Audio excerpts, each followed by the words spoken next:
పల్నాడు జిల్లా సత్తెనపల్లిలో బ్యాటరీ దొంగలు రెచ్చిపోతున్నారు. అంకమ్మ తల్లి గుడి సెంటర్లో ఇంటి బయట పార్కు చేసి ఉన్న ఆటోలు, బైకులలోని బ్యాటరీలను దుండగులు చోరీ చేశారు. అయితే దొంగలు ఆటోలో తిరుగుతూ చోరీలకు పాల్పడుతున్నట్లు తెలుస్తుంది. పోలీసులు రాత్రి వేళలో గస్తీ పెంచి దొంగల ఆటోలను కట్టించారని స్థానికులు కోరుతున్నారు.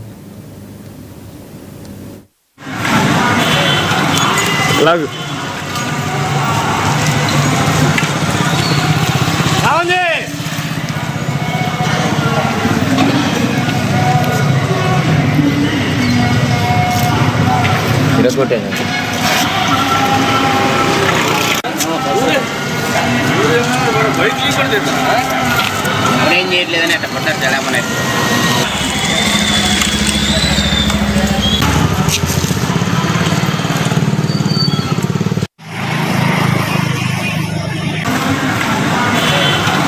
రావుగారు Manish tent house Shakantal tent house maintain చేస్తున్నాను. మా ఆటో బ్యాటరీ అనేది 3 రోజుల క్రితం దొంగతనం జరిగింది. ఇంతకుముందు కూడా ఇలాగే ఆటో బ్యాటరీ ఒకటి దొంగతనం జరిగింది. మా పక్కింటి వారికి కూడా బైక్లో బ్యాటరీ ఒకటి దొంగతనం జరిగింది. కొంతమంది వ్యక్తులు ఆటోలో పొద్దునంతా గాలిస్తూ నైట్ కూడా దొంగతనం చేస్తున్నారు. మా ఆటో అనేది నైట్ 1:30 టైంలో ఆటో వాళ్ళు దొంగతనం చేసినట్టు తెలిసింది. మా ఏరియాలో బ్యాటరీ దొంగతనాలు బాగా జరుగుతున్నాయి. పోలీసులు తగు చర్యలు తీసుకోవాల్సిందిగా కోరుతున్నాము. రావుగారు Manish tent house Shakantal tent house maintain చేస్తున్నాను. మా ఆటో బ్యాటరీ అనేది 3 రోజుల క్రితం దొంగతనం జరిగింది. ఇంతకుముందు కూడా ఇలాగే ఆటో బ్యాటరీ ఒకటి దొంగతనం జరిగింది.